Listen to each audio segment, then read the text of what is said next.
बहुत लोगों को नहीं पता कि माता पिता की सेवा करना कर्म में काउंट नहीं होता। भाग्य बड़ा होता है या कर्म बड़ा होता है। तो मैं आपको बता दूं कि भाग्य कर्म के बड़े पुत्र का नाम है। जब तक कर्म पैदा ही नहीं होगा तो भाग्य जन्म कैसे लेगा? क्या कोई एक ऐसा कर्म है कि सिर्फ हम एक कर्म करें और उसके बाद हमें किसी कर्म को करने की जरूरत ना हो? मन तो रावण है। करने से पहले हमारे मन में विचार उत्पन्न होते हैं और ये विचार हमारे कर्मों को डिस्ट्रैक्ट करते हैं। समझना बहुत मुश्किल है कि सही कर्म क्या है और गलत कर्म क्या है। कैसे हम डिसाइड करें? हमारे विचार और हमारी भावनाएं भी हमारे कर्मों को प्रभावित करती हैं। जो अच्छा किया है उसका अच्छा फल तो मिलेगा, पर जो बुरा किया है पहले उसका पाप फल भी भोगना ही भोगना है।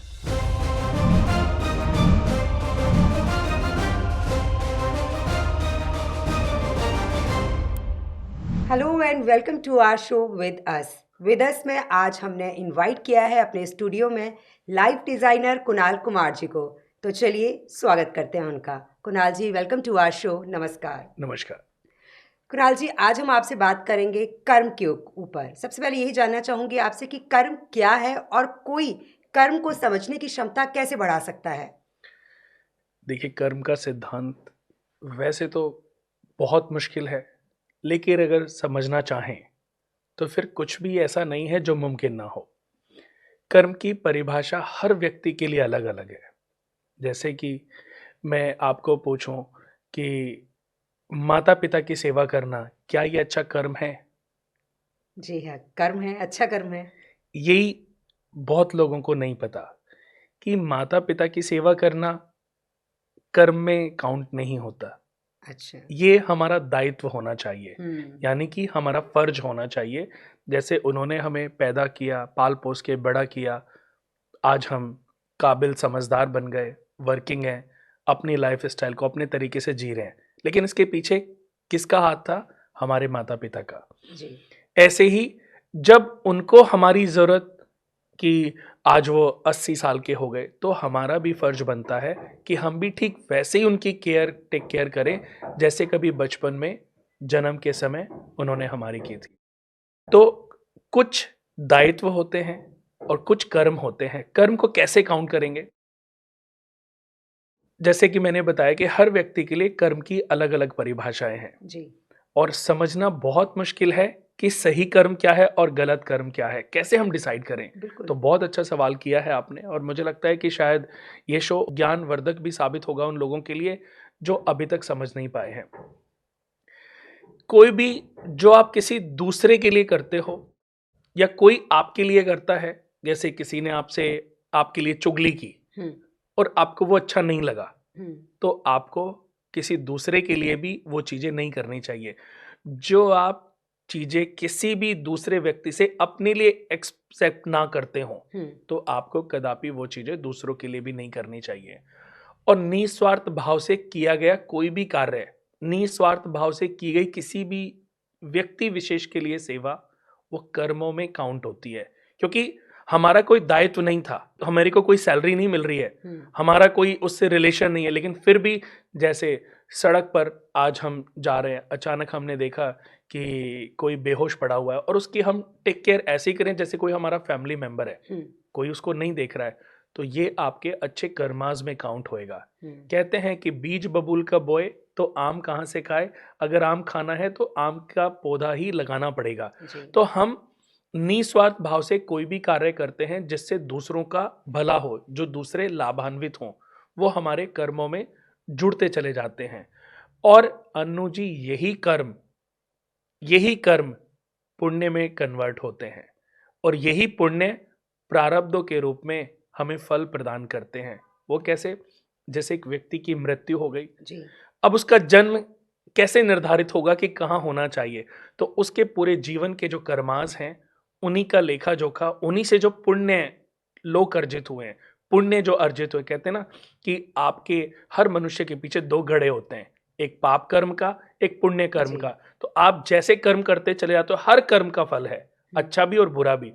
आपकी नजर में हो सकता है कि वो अच्छा हो, लेकिन अगर उससे किसी का नुकसान हो रहा है तो वो अच्छे कर्मों में कभी काउंट नहीं होगा, क्योंकि वो आपने किसी भी, हो सकता है किसी स्वार्थ के लिए किया हो, आप गाड़ी चला रहे हैं, तेज गाड़ी चला रहे हैं, रास्ते में बहुत जगह, एक जगह पर बहुत सारा पानी भरा हुआ है, आपने कहा कि गाड़ी को तेज करके निकाल लेता हूँ कि शायद फंसने से बच जाएं। जी। आपकी फैमिली के लोग बैठे थे, उन्होंने भी कहा हाँ तेज करके निकाल लो, अगर छोटा मोटा गड्ढा होगा तो तेजी से निकल जाएंगे। लेकिन जब आपने वो गाड़ी तेजी से निकाली तो बहुत सारी गंदा पानी जो है साइड में चल रहे दो लोगों के ऊपर चला गया।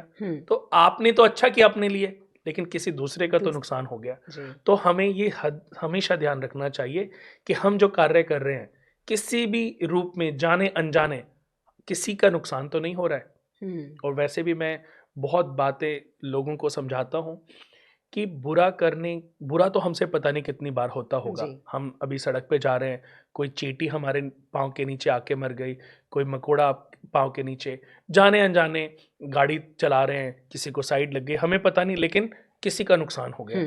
जाने अनजाने बहुत सारे पाप होते होंगे। अच्छा करने का मौका जिस भी रूप में मिले, जिस भी वे में मिले, हमें बिना सोचे समझे कर डालना चाहिए। जी। तो यही कर्म की परिभाषा है कि जो चीजें हम किसी दूसरे से अपने लिए एक्सेप्ट ना करते हों, वो हमें कदापि किसी दूसरे के साथ भी नहीं करनी चाहिए। जी। हमारे इस जीवन काल में अगर इस जन्म में हम अच्छे काम करते हैं, अच्छे कर्म करते हैं, तो क्या हमने अपने पिछले जन्म में जो भी बुरे कर्म किए हैं, तो क्या उसका फल हमें अच्छा मिलेगा? क्योंकि इस जन्म में तो हम अच्छा कर रहे हैं। नहीं, देखिए जो अच्छा किया है उसका अच्छा फल तो मिलेगा, जी। पर जो बुरा किया है पहले उसका पाप फल भी भोगना ही भोगना है। हुँ। जैसे कि एक दो छोटे से उदाहरण देता हूँ हुँ। आपको, और शायद ये बहुत सारे लोगों का मार्गदर्शक भी बन सकते हैं कि दो दोस्त थे, बहुत प्यारे दोस्त, एक राम और एक श्याम।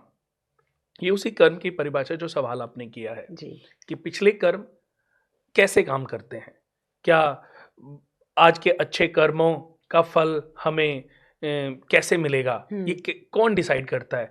जैसे कि एक उससे पहले मैं एक छोटा सा उदाहरण और देना चाहूंगा कि एक व्यक्ति था गवर्नमेंट जॉब में, हुँ। उसने पूरे जीवन में पाप कर्म किए और खूब सारा पैसा इकट्ठा कर लिया। अब जब वो 60 वर्ष का हुआ, रिटायरमेंट का समय आया, तो उसको ये लगा कि यार उसने जीवन में कितना पाप किया है, कितना बुरा किया, कभी इसने किसी को भी नहीं छोड़ा। उसको लगता है कि अब उसका अंत समय आएगा तो वो कुछ पुण्य अर्जित कर ले, कुछ अच्छा कर ले। तो वो सत्संग जाना शुरू कर देता है।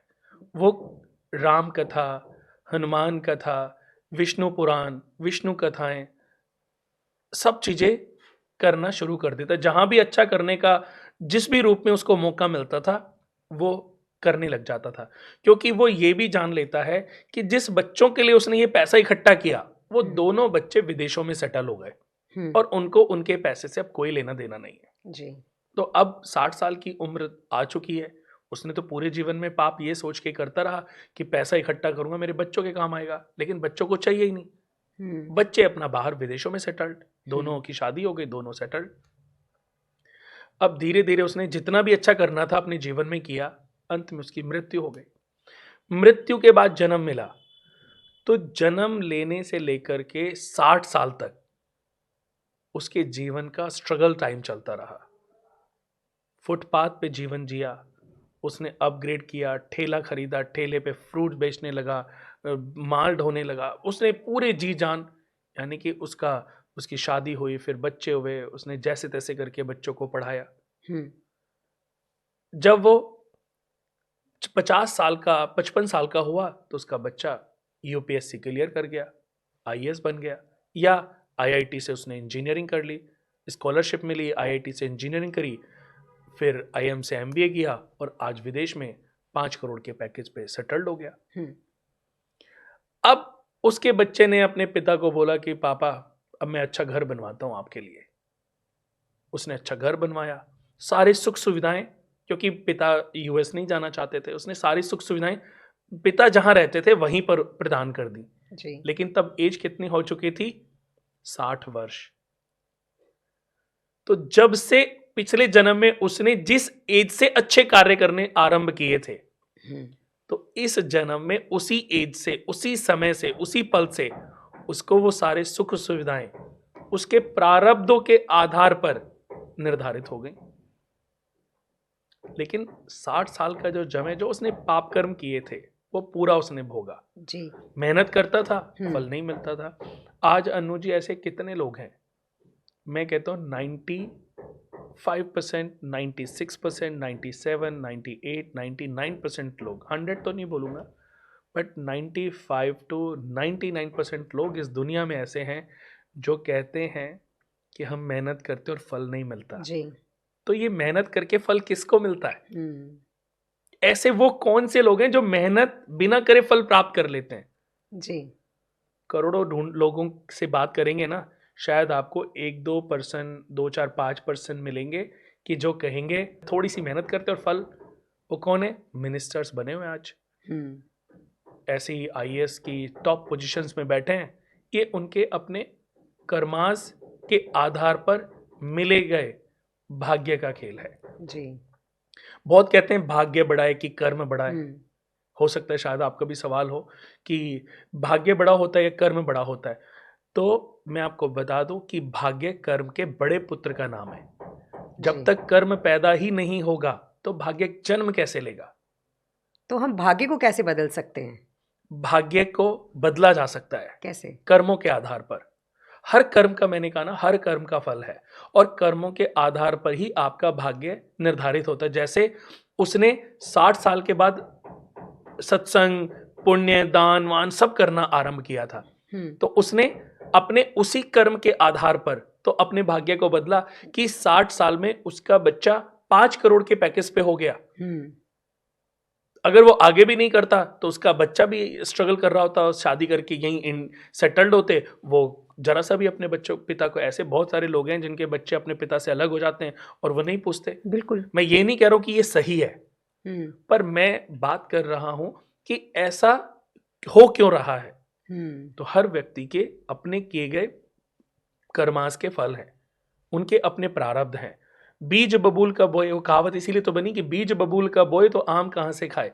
तो उन्होंने कभी ना कभी किसी के लिए गड्ढा खोदा होगा, आज वो खुद गड्ढे में गिरने के लिए मजबूर है। जी।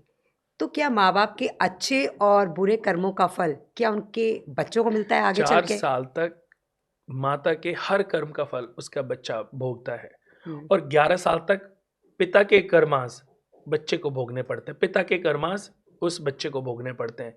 11 साल के बाद बच्चे के अपने कर्म उसकी जर्नी डिसाइड करते हैं। यानी कि 11 साल के बाद उसको समझ होती है क्या मेरा है क्या उसका है। आज अगर वो कोई गलती करके आ रहा है तो उसको पता है कि उसने गलती करी है, उसने चोरी करी है, या उसने किसी को नुकसान पहुंचाया है। तो उसके बाद उसके कर्मों के आधार पर उसकी जर्नी स्टार्ट हो जाती है।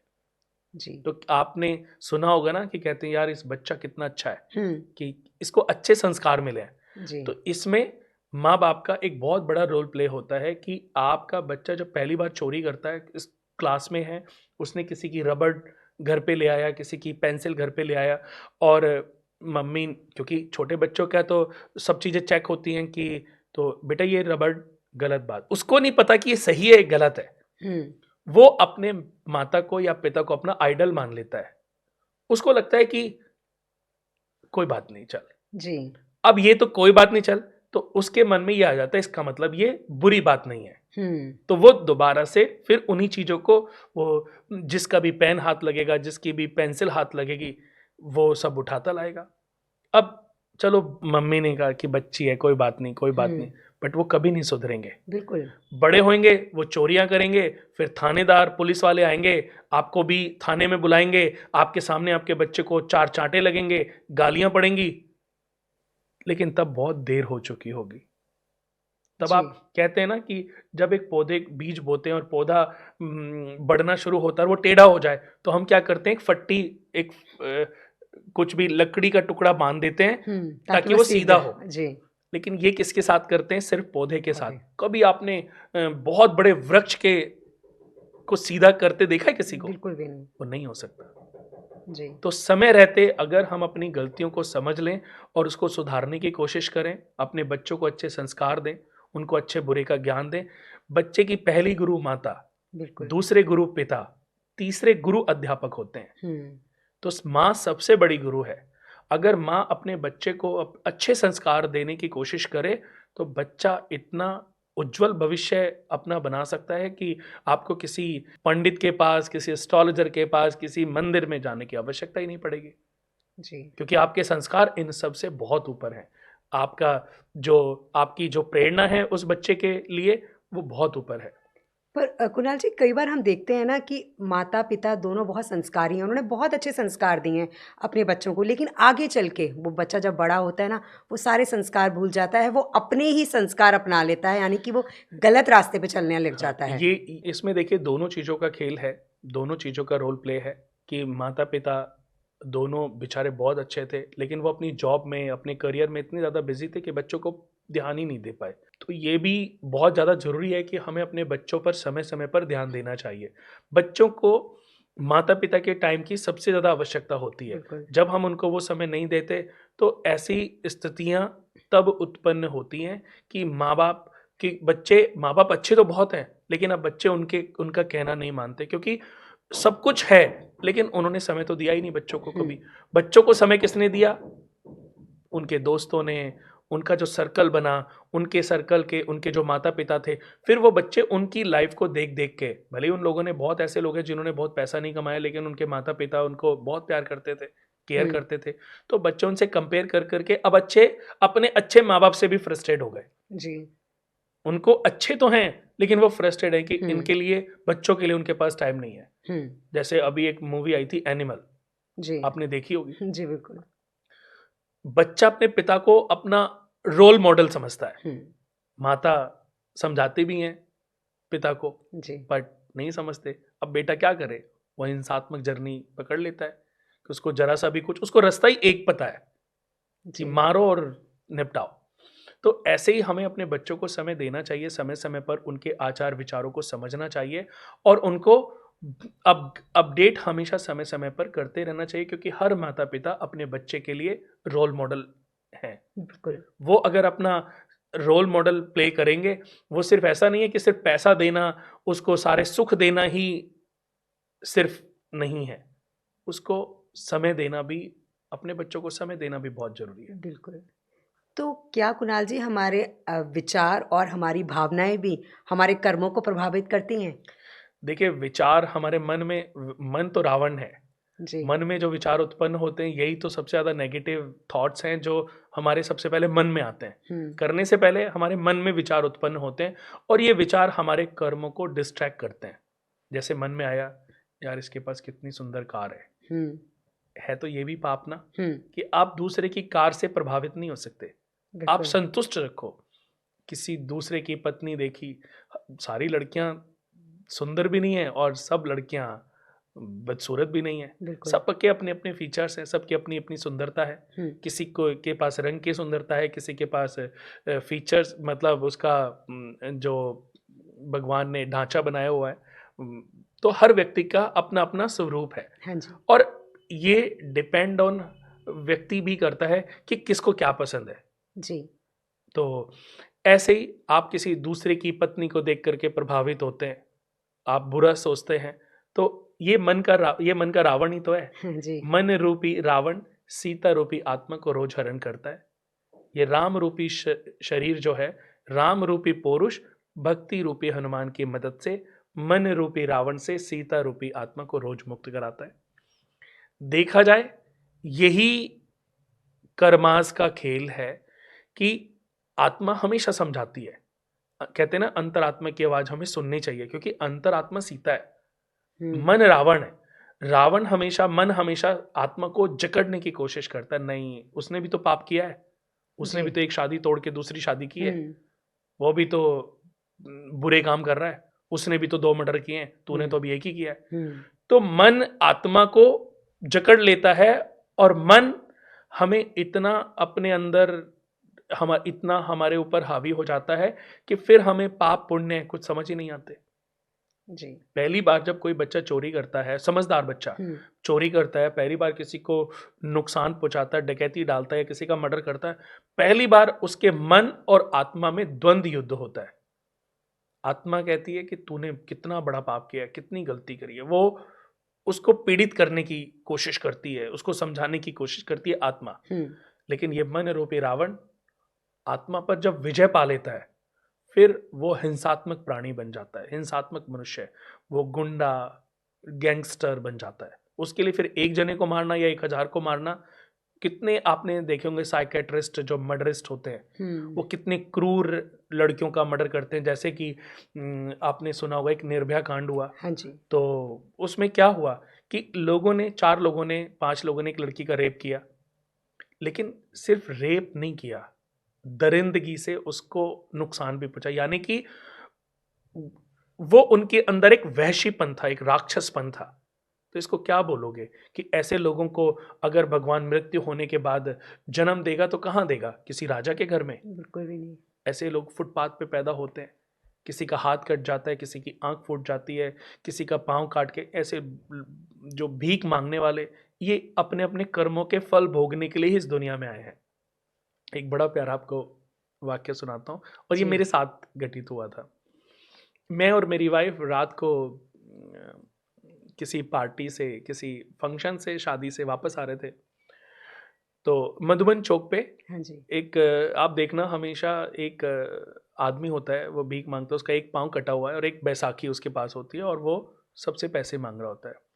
तो क्योंकि रेड लाइट थी और बड़ी रेड लाइट है, तो अब वो सब गाड़ियों में जा रहा है।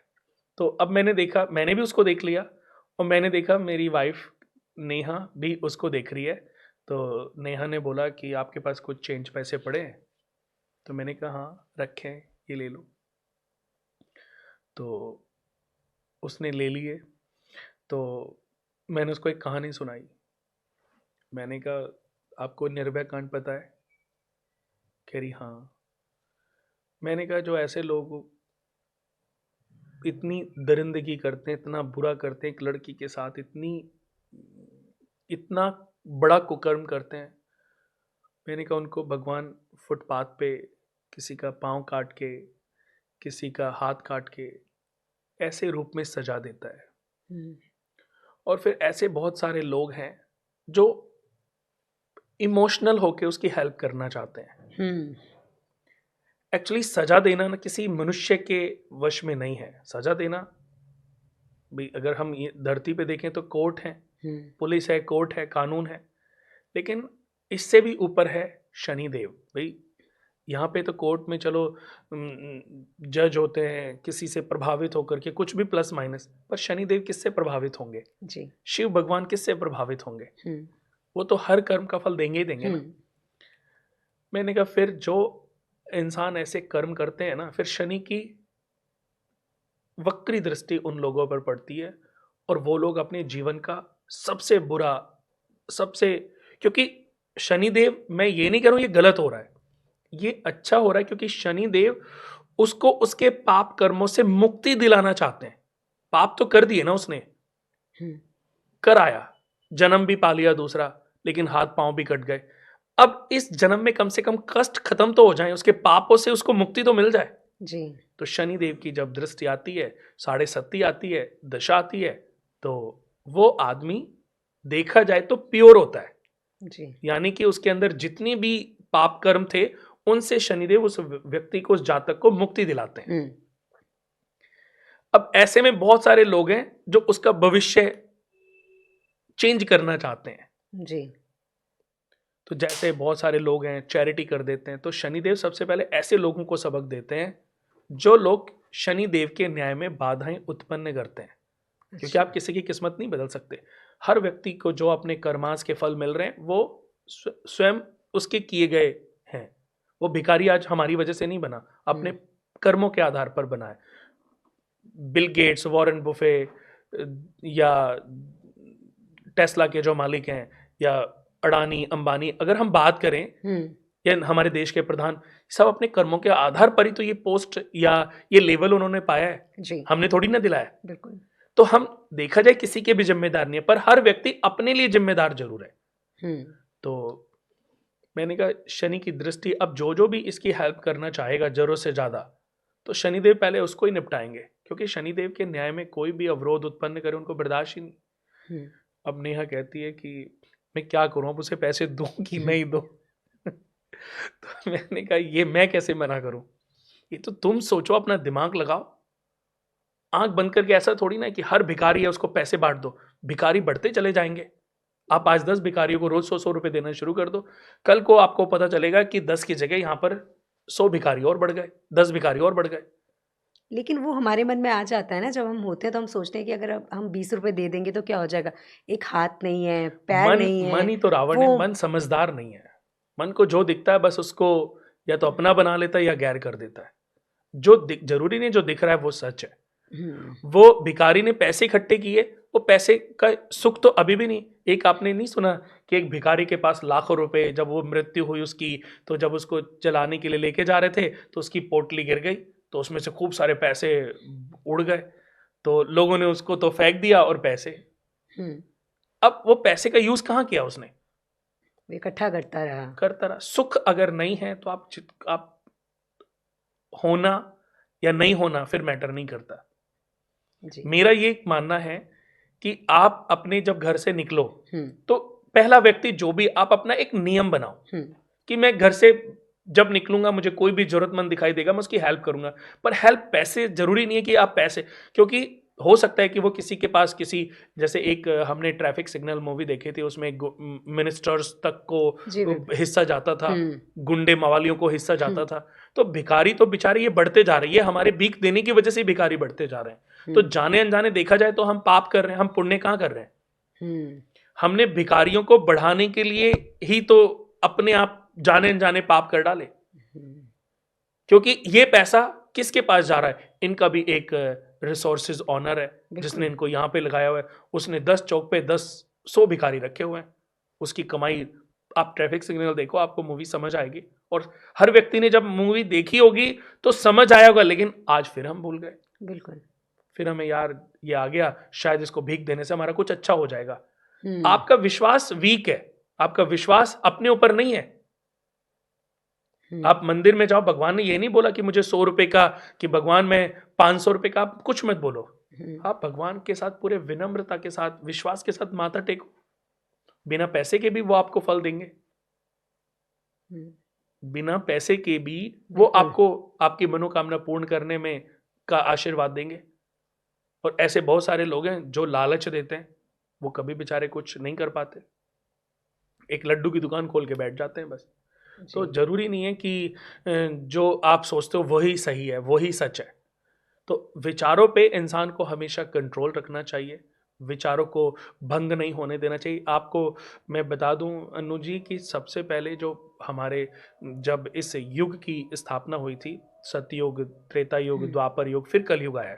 लेकिन सतयुग में जब ब्रह्मा विष्णु महेश ने इस सृष्टि की रचना की थी तो सबसे पहले ऋषियों को उत्पन्न किया।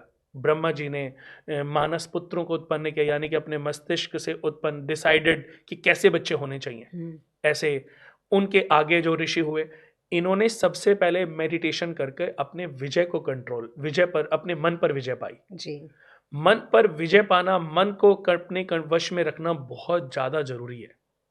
मन किसी भी चीज को देख के प्रभावित नहीं होना चाहिए। बिल्कुल। मन अगर आपका स्थिर हो गया तो समझ लीजिए आप दुनिया के सबसे, आपने बहुत बड़ी विजय पा ली है इस युग पर।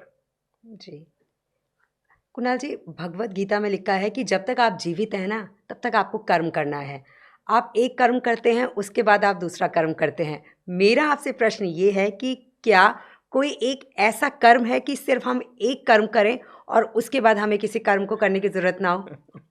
नहीं, जब आप एक कर्म करते हैं तो दूसरा कर्म करने की जरूरत और ज्यादा पड़ती है, क्योंकि जब आप एक सच्चे और अच्छे रास्ते पर चलते हैं ना तो आपकी परीक्षाएं बढ़ जाती हैं। जी। जब बुराई करते हैं, बुरे कर्म करते हैं, तो राक्षस तो, यानी कि नेगेटिव चीजें तो बहुत ज्यादा आपको अपना वो सक्सेस देती चली जाती हैं। जैसे कि जो लोग पाप करते हैं, जैसे अभी हम किसी को सत्कर्म या कर्म की बातें करने लगे, हुँ, तो 4 लोग अगर बीच में 10 लोग में बातें चल रही हैं, तो उनमें से 2-4 लोग ऐसे होंगे, अरे वो कौन से कर्म कर रहे हैं, हुँ, राजनेता हैं, इतने करप्ट होते हैं, कितने करोड़ों रुपए कमाए जा रहे हैं, उनका तो कुछ नहीं बिगड़ रहा। हुँ, वो गवर्नमेंट अधिकारी हैं, कितना बुरा करता है, कितना पैसा कमाया, लेकिन फिर भी उसका बुरा नहीं। ऐसे बहुत सारे लोग हैं जिनका बुरा नहीं हो रहा है। बुरा इसलिए नहीं हो रहा है क्योंकि उनके पुण्य अभी बहुत बाकी है। आज अगर वो आईएएस है या कोई मिनिस्टर है तो उसने कोई ना कोई कर्म अच्छे जरूर किए हैं जिसके आधार पर आज वो इस पोजीशन पर है। लेकिन आज की कर्मास के कारण वो आज आने वाले अपने जीवन को खराब कर रहे हैं, आने वाले समय को खराब कर लेंगे। जैसे मेरे लिए भी ये बहुत ईजी है। जैसे मुझे सही बताऊं अनु जी, दो तरीके के लोग, एक अमीर आदमी, एक गरीब आदमी। गरीब आदमी को अमीर बनाना बहुत मुश्किल है क्योंकि उस गरीब इंसान के साथ उसके पाप कर्म बहुत सारे जुड़े हुए हैं। और जैसे धीरे धीरे वो अपग्रेड होएगा, समय आने पर ही उसको उसके कर्मास के यानी कि पाप कर्मों के फल, जो पाप फल है उनसे मुक्ति मिलेगी, तब जाकर के वो अपग्रेड होएगा। यानी कि हजारों करोड़ों में से एक दो लोग ऐसे हैं जो अमीर बन जाते हैं, पर दुनिया के सारे गरीब अमीर तो बन ही नहीं सकते। ये उनके अपने प्रारब्ध हैं। लेकिन अमीर आदमी को और अमीर बनाना बहुत आसान है, क्योंकि अमीर आदमी को आप बोलोगे, क्योंकि उसका सिर्फ अलाइनमेंट आउट है। अमीर तो बना वो अपने कर्मों के आधार पर ही ना। हाँ जी। अच्छे घर में पैदा होना, अच्छे घर में रहना, अच्छी तरक्की करना, ये सब आपके भी कोई ना कोई अच्छे कर्मों का तो फल होगा ना। लेकिन अब जैसे एक कैबिनेट मिनिस्टर है या एक चीफ सेक्रेटरी है या एक ऐसी कोई गवर्नमेंट जॉब में बहुत बड़ी पोस्ट पे है, ये पोजीशन तो उन्होंने अपने कर्मों के आधार पर ही पाई है ना जी। अब वो अपने जीवन में जो गलतियां पे गलतियां करे जा रहे हैं, जिसकी वजह से भविष्य उनका बहुत नर्क वाला हो साबित हो सकता है, तो उनको उनका अलाइनमेंट ठीक करना, उनको सिर्फ समझाना है कि आपसे क्या गलतियां हो रही हैं और इन गलतियों की वजह से क्या आपके साथ भविष्य में घटित होगा। उसको समझ आ गया तो शायद सब चीजें, क्योंकि उसके पास पैसा तो है ही ना। किसी से आज मैंने पूछा कि तुम्हारे पास कितने प्लॉट हैं, उसने बोला मेरे पास 27 प्लॉट है। तो मैं बोला कि अगर 30 होंगे तो क्या फर्क पड़ेगा? तो कोई फर्क नहीं पड़ेगा, अभी तो वही एक ही घर में रह रहा हूँ और एक ही ऑफिस है, एक ही फैक्ट्री है, बाकी तो प्रॉपर्टियां।